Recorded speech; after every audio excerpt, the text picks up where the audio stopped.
Nisso, meu tio deu um tiro nas costas dele, matando o pobre do rapaz. E queria matar minha mãe, meus irmãos e eu de qualquer jeito. Desculpa. O negócio é trágico, mas tá cômico também. 10 pessoas morando em um único cômodo. É muito drama nessa família. Esquentou água fervendo e jogou na minha avó. Meu tio com uma faca tentando matar meu primo. Na hora, vi a minha alma sair do corpo de tanta dor. Então, comecei a me prostituir. Mas o pior aconteceu. Mas aí eu fui lá e traí de novo.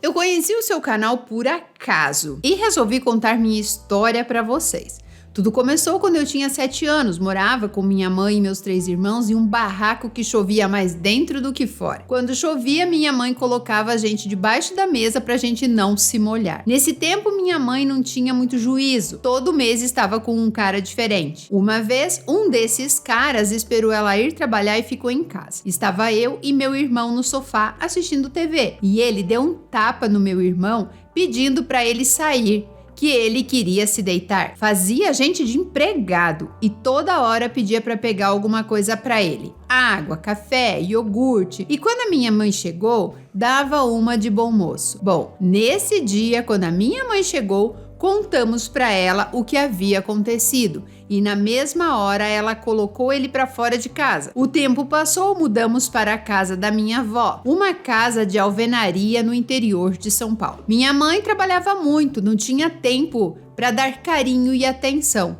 Nesse tempo morava um tio com a gente na mesma casa.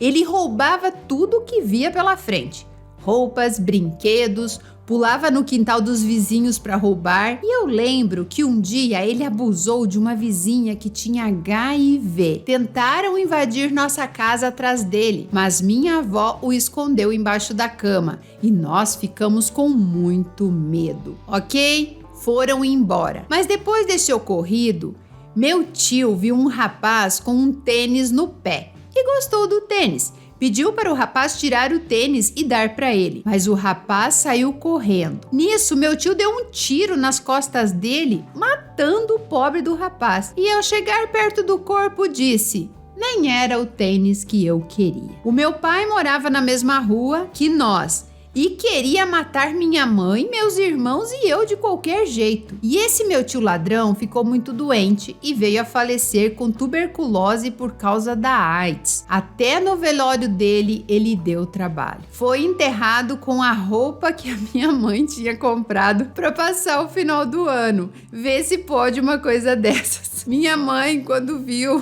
ele no caixão com a roupa dela, falou: esse vagabundo roubou minha roupa nova. Desculpa. O negócio é trágico, mas tá cômico também. Passado algum tempo, chegou uma família nessa casa que morávamos e simplesmente falou que a casa era deles e colocou todos nós para correr à base de ameaça. Lembro de todos nós dentro de um caminhão, indo só Deus sabia para onde. Até que chegamos em um bairro em São Paulo e lá estávamos nós. 10 pessoas morando em um único cômodo. Faltava dormir gente em cima da geladeira. Mas o tempo foi passando e minha avó se envolveu com um homem casado que a esposa estava grávida. Gente, é muito drama nessa família. Essa mulher ficou sabendo do envolvimento dos dois, esquentou água fervendo e jogou na minha avó, que teve queimadura de 3º grau no ombro, peito e seios, e minha avó ficou internada quase um mês. Passados uns 15 dias, minha tia, bem mais velha que minha mãe,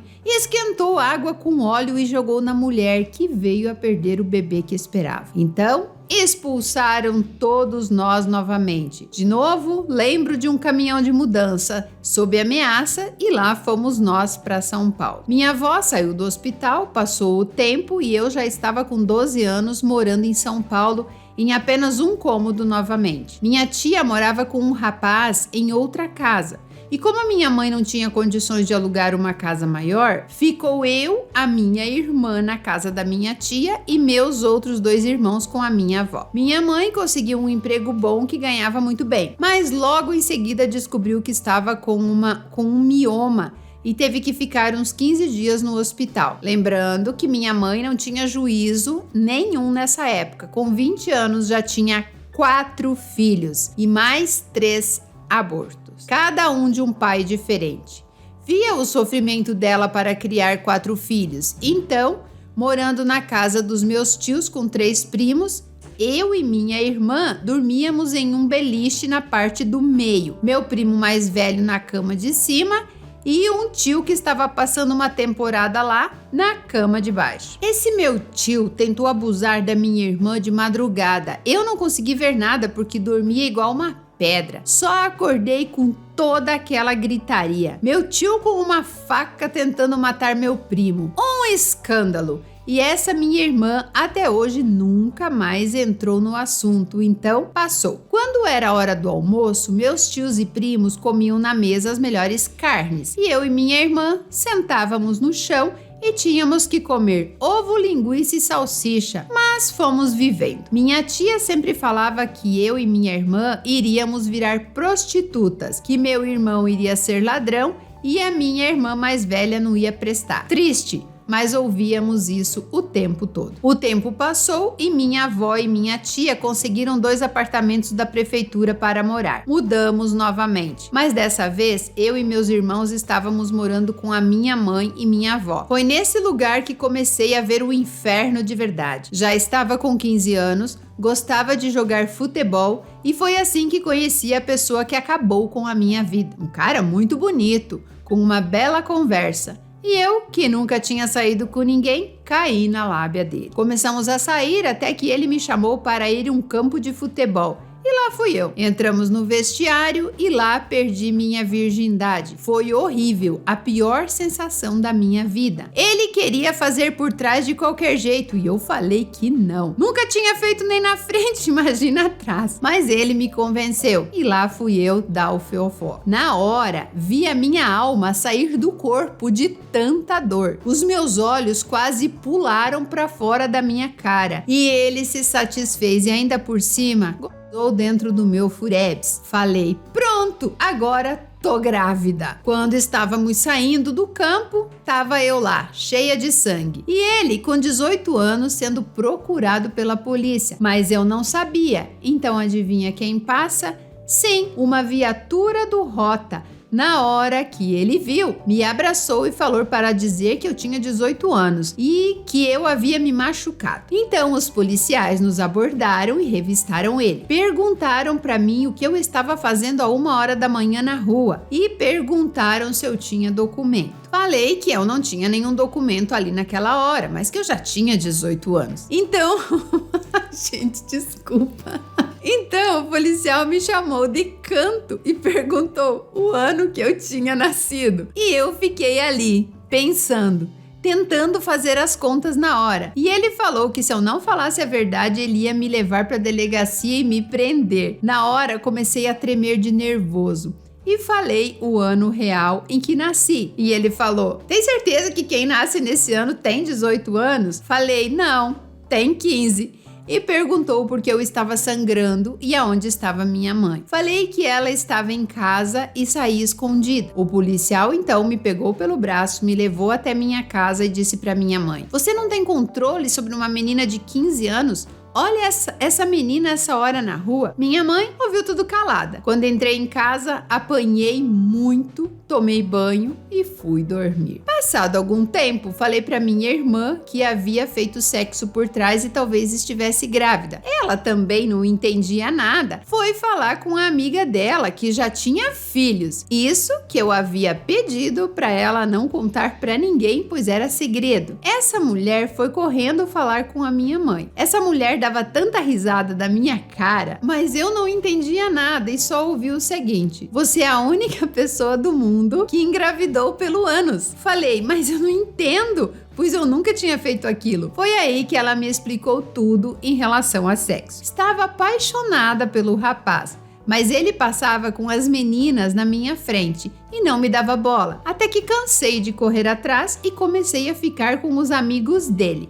E ele nem aí pra mim, fazia mais pra chamar a atenção dele, mas não deu em nada. Quando eu estava com 17 anos, conheci uma senhora e ela tinha uma filha quase da minha idade, que era prostituta. Comecei a andar com elas para todos os lugares, então saía com elas de domingo a domingo. Foi aí que me ensinaram muitas coisas. Me prevenir, pois eu pensava, eu não quero ter tantos filhos igual a minha mãe. Então, comecei a me prostituir, vender drogas, andar com pessoas que não prestavam. Usei drogas umas 2 vezes, mas não me viciei, pois eu não queria aquilo. Eu gostava era do dinheiro que entrava e não queria arrumar ninguém para fazer o que aquele rapaz fez comigo. Só me usou até conseguir o que queria.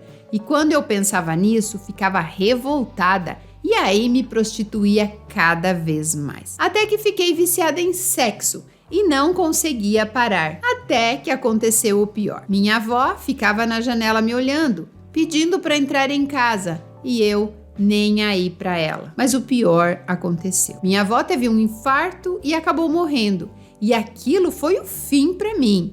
Remorso de ver ela na janela, tristeza, vários sentimentos, tudo misturado. Minha avó, que eu chamava de mãe, se foi. Então entrei em depressão, tentei suicídio. Eu não era a mesma pessoa. Ficava em casa o dia inteiro, até que a minha mãe, vendo o meu sofrimento, resolveu mudar de bairro. E lá fomos nós novamente. Foi aí que conheci um rapaz muito bom e que gostava de mim de verdade. Mas eu achei que ele iria me trair. Então resolvi trair ele logo, coisa da minha cabeça. Estava ainda depressiva. Ele viu eu com outro cara, mas me perdoou. Mas aí eu fui lá e traí de novo. Então ele se cansou e foi embora. E eu não tava nem aí pra nada nem pra ninguém. Só queria a minha avó de volta. Passado algum tempo, larguei as amizades que eu tinha e resolvi procurar um emprego. Nessa época eu já tinha 18 anos e consegui.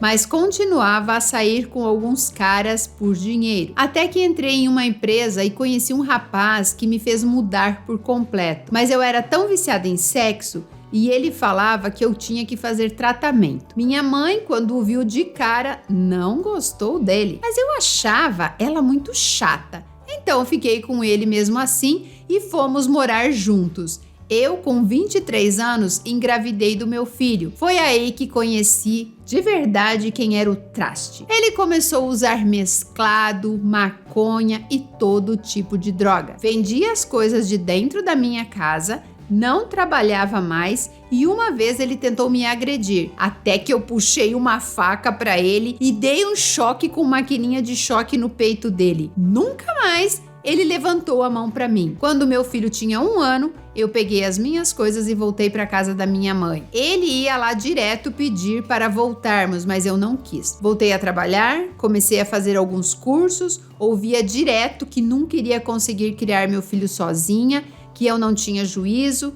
E então resolvi fazer o contrário de tudo o que falavam para mim. Resolvi fazer um curso de segurança e logo em seguida arrumei trabalho na área. Até que conheci o segurança que trabalhava comigo, mas só éramos amigos, nada demais. Ele falava da vida dele, respeitava a mulher dele, mas ela não queria mais ficar com ele. E nisso eu olhava os dois discutindo direto no telefone. Até que ele se separou dela e passou uns 2 meses, me chamou para sair. Eu aceitei e lá fomos nós. Então, me apaixonei. Nunca tinha sentido aquilo antes. O sexo era coisa de outro mundo. Começamos a sair e ele me pediu em namoro. Começamos a namorar. Mas nessa época ele foi bem sincero e falou para mim que ainda gostava da ex, que havia sentimentos por ela. E eu entendi, lógico, viveram 5 anos juntos. Até aí, tudo bem. Eu estava consciente do que estava acontecendo. Um dia eu estava dormindo na casa dele e ela começou a mandar mensagens. E aí ele falou que iria voltar com ela e que não queria que eu sofresse. Então decidiram ficar e eu falei, ok, fique à vontade para as suas escolhas. Passados 2 meses, conheci um carinha e começamos a sair. Mas não rolou nada além de uns beijos, pois eu já tinha sentimentos pelo outro. Mas quem resolve voltar? Ele me pediu desculpas, falou que já tinha resolvido a vida dele e que não iria mais aceitá-la de volta e que ela tinha concordado. E foram cada um para um lado. Falei para ele que se ele voltasse com ela novamente, eu não aceitaria de novo. Então ele concordou. O tempo foi passando, minha mãe arrumou um barraquinho para mim morar com meu filho, mas tinha tanto rato que eu não queria aquilo para o meu filho. Então, comecei a ir em uma igreja onde as pessoas caíam no chão com as coisas ruins no corpo. E eu, querendo chamar a atenção da minha mãe, comecei a fazer aquilo se manifestar. Eu mudava até de voz para parecer coisa ruim mesmo. Mas um dia, de tanto brincar e fingir que essas coisas ruins estavam em mim, eu estava deitada e uma coisa me segurou no braço. E minha boca começou a entortar. Tentei falar o nome de Jesus, mas não conseguia. Até que conseguir falar: o sangue de Jesus tem poder. E aquela coisa me largou e olhou para trás. Fiquei chorando, desesperada, com medo. Eu estava com um vazio no coração que homem nenhum preenchia, somente Deus. E eu sabia disso. Dobrei então meus joelhos e só chorava por tudo o que havia feito de errado na minha vida. Arrependimento pelas pessoas que traí e fiz sofrer. Parece que naquela hora Deus me abraçou e uma paz encheu meu coração. Aliás, parece que nem foi de verdade. Hoje, 9 anos faz que estou com essa mesma pessoa que conheci na empresa de segurança. Casamos na igreja e no civil. Meu filho tem 12 anos e estou grávida de 6 meses de outro menino. Vivo em paz, pois prometi a Deus que nunca mais trairia ninguém. Trabalho, saí da prostituição, moro em uma casa boa sem ratos, sou confeiteira e vivo feliz. Superei tudo o que fiz para mim mesma, mas hoje vivo o que é certo. Eu achei muito legal, talvez vocês não entendam porque eu ri em algumas situações, é que ela mesma escrevia kkk, sabe? A leitura tava engraçada. E eu sei que foram coisas que passaram e que essa mulher não carrega como traumas. Foram experiências da vida dela que ela aceitou como experiências. Eu acho isso o máximo, porque eu sou assim. Eu dou risada de muita coisa que na época que aconteceu parecia traumático, terrível, mas na verdade eu tinha que passar por aquilo, né? O nosso passado, ele foi um molde que transformou a gente no que a gente é hoje.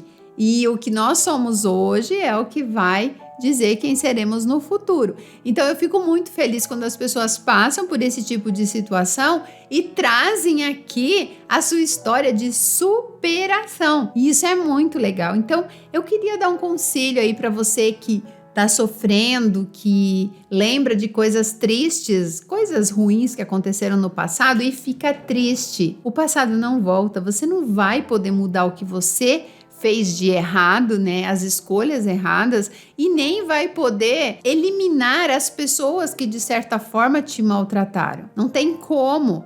Mas que eu achei engraçado a mãe dela olhando no caixão e falando que o defunto tinha roubado a roupa dela, a roupa que ela ia passar o final de ano. Isso foi muito engraçado. Eu fiquei... Porque quando a gente lê uma história, a gente, querendo ou não, a gente cria um filme na nossa cabeça, né? A gente vai criando todo um roteiro e isso é muito legal, né? É a nossa imaginação. Nossa imaginação, ela é muito fértil. Mas eu tenho aqui que dar os parabéns para ela, né?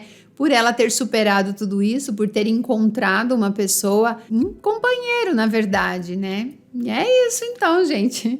Eu quero que vocês deixem aqui os comentários de vocês a respeito dessa história, porque eu achei muito legal. E às vezes a pessoa acaba realmente se encontrando na vida. Essa questão de Deus, né? Aquele encontro com você mesma. Parece que Deus me abraçou. É que no momento que você tá no fundo do poço, ou você continua lá se vitimizando, se lamentando, ou você entra em contato com a força divina que está em você. Se você não fizer isso, sua vida não muda, não tem como você mudar, não tem como você evoluir. Então, parabéns, minha querida, pela superação e até a próxima história real.